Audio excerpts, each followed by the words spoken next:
Indri, aku mau tanya nih, kenapa ya kacang kerjis itu ada yang warna kuning dan ada yang warna hijau? Itu tuh namanya gen. Jadi Mendel itu menemukan bahwa ada dua gen, yaitu gen yang dominan dan juga gen yang resesif. Nah, pada kacang erkis yang berwarna hijau itu, dia memiliki gen yang dominan. Nah, sedangkan pada kacang erkis yang berwarna kuning itu, dia memiliki gen yang resesif. Nah, kalau kacang erkis hijau dihilangkan dengan kacang erkis kuning, ini apa? Jadi pada hukum Mendel yang pertama itu, atau hukum Mendel 1, semua generasi pertama itu pada kacang erkis berwarna hijau. Pada generasi kedua tuh muncul perbandingan antara tiga hijau banding satu kuning, yang dimana itu tuh merupakan persilangan hibrid.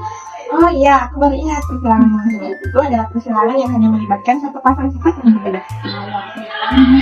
Nah, kalau yang jelasin yang menerima tadi itu kan tentang hukum 1 ya, tentang persilangan satu sifat ilah. Yang ada juga nih yang hukum 2, yaitu tentang persilangan dua sifat. Misalnya nih, biji yang kuning dengan hijau digunakan dengan yang bulat dengan hijaunya itu nanti akan juga berbeda.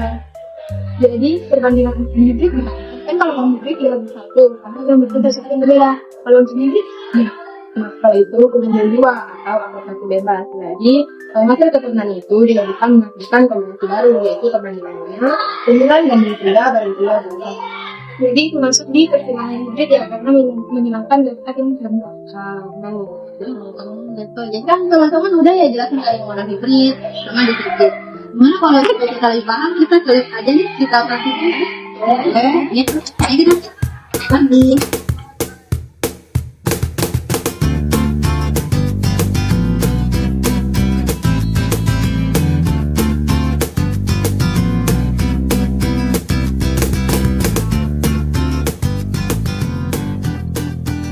Baik teman-teman, jadi hari ini saya akan menjelaskan mengenai materi genetika, yaitu tentang hukum Mendel 1 dan 2 mengenai persilangan monohibrid dan hibrid. Hari ini kita akan menggunakan media yaitu kartu genetika. Jadi teman-teman, pertama-tama kita akan menjelaskan mengenai hukum Mendel 1 yaitu persilangan monohibrid dengan persilangan satu sifat beda. Di mana pada kuning ini kita mendapatkan yang namanya 20 gen betina, terus yang di sini juga ada 20 gen jantan. Mari kita akan menggabungkannya. Jadi kita mengambil yang kuning dan hijau, kita gabungkan seperti ini. Kita acak sampai benar-benar teracak.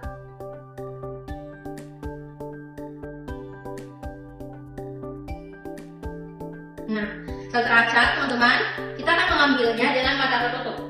Ini kita ambil, kita pasangkan seperti ini. Jadi kita akan menghitung berapa genotipnya dan fenotipnya. Kita susun seperti ini sampai kertasnya habis. Jadi baik teman-teman, sudah kita dapatkan ini hasil dari persilangannya. Terus kita kasih gabungkan yang mana sesuai dengan warnanya.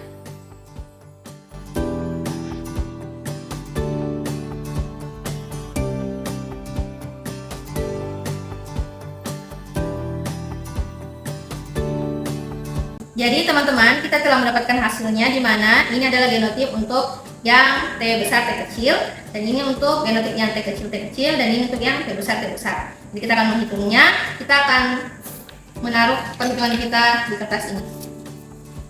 Jadi saya minta salah satu dari kalian untuk maju menuliskan berapa genotip yang kita dapatkan, perbandingannya. Oke, jadi kamu hitung ya, genotipnya berapa. Misalnya ini hijau kan tadi T besar kan. Kalau kuning apa semuanya, berarti T kecil. Terus misalnya ini hijau kuning apa? T besar T kecil. Nanti kamu hitung, coba kita. Jadi untuk T besarnya itu 1, 2, 3, 4, 5. Jumlahnya ada 5. Terus untuk T kecilnya 1, 2, 3, 4, 5. Jumlahnya ada 5. Dan untuk T besar T kecil 1, 2, 3, 4, 5, 6, 7, 8, 9, 10.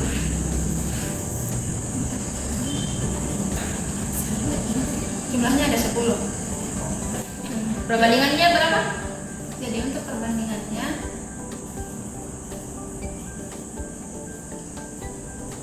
1:3. Oke. Silakan turun. Baik teman-teman, untuk model hibrid, mengapa perbandingannya menjadi 1:3 atau semuanya itu 3:1? Karena kita mendapatkan fenotip dari hijau totalnya itu ada 15. Makanya dia menjadi banding 3. Terus kuningnya kita mendapatkan ada 5 menjadi 1. Makanya perbandingannya adalah 3:1. Seperti itu teman-teman. Selanjutnya saya akan membahas mengenai materi berikutnya yaitu di hibrid, di mana kita telah menemukan, maksudnya kita telah menyiapkan ada yang sifatnya itu kuning, ada yang hijau, ini untuk dalam warna ya. Terus ini ada yang warnanya hijau muda, itu berarti dia itu bentuknya bulat, dan yang biru ini dia itu kisut. Jadi bakal ada 4 sifat. Kita silangkan di mana yang kuning ini atau yang dominan, ini sifat yang dominan ya teman-teman, yang kuning sama yang bulat dominan. Nah, dominan yang kuning ini kita silangkan dengan yang biru di sini atau yang kisut. Nanti yang hijau ini kita silangkan ke ini yang ke bulat, nanti ya. Jadi nanti kita akan menggabungkan ke sifat ini, ke dua sifat ini dengan cara melemnya.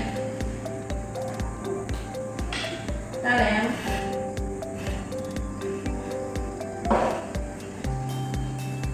timbal balik seperti ini, begitupun seterusnya.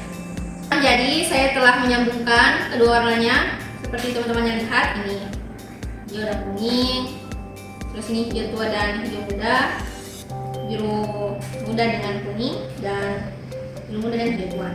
Dimana ini kan totalnya ada 64 ya, jadi kita bagi dua, itu jadi ada 24 yang dihubungkan jadi dua warna. Jadi total keseluruhan ini ada 12, yang juga ada 12. Nah, di sini saya telah menyiapkan tempat untuk yang betina dan jantan. Jadi kita akan masuk ini ke jantan dan juga betina. Ini kan kita satuin semua deh, jantan, betina gitu. Tapi totalnya semua itu masing-masing 12 ya teman-teman. Nah, kalau udah kita acak. Nah, kalau udah, sebenarnya itu sama teman-teman cara silangnya. Itu kita tutup mata, terus kita ambil di sini satu, kita silangkan. Ini dapat, jadi ini seterusnya sampai habis. Baik teman-teman, karena tadi saya telah mencocokkannya ya untuk beberapa genotipnya, dimana kita mendapatkan ada 9 genotip. Itu kita akan menghitung berapa perbandingannya. Jadi mungkin saya minta tolong kepada salah satu teman kita untuk menghitung berapa perbandingannya. Untuk genotip B besar, B besar, K besar, K besar, itu ada satu, genotipnya bulat kuning. Jadi jumlahnya 1. Terus genotip B besar, B besar, K besar, K kecil, 1, 2, 3, 4, 5, 6, 7, 8. Genotipnya bulat kuning.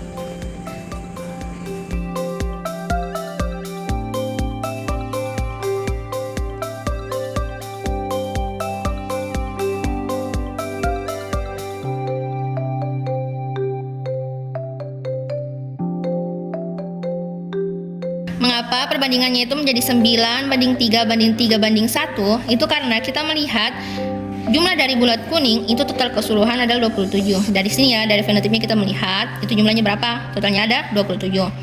Untuk bulat hijau kita mendapatkan ada 9, kisut kuning ada 10, dan kisut hijau ada 2. Makanya kenapa perbandingan jadi 9, 3:3:1. Gitu teman-teman. Baik teman-teman, jadi itulah tadi penjelasan saya mengenai persilangan monohibrid maupun dihibrid.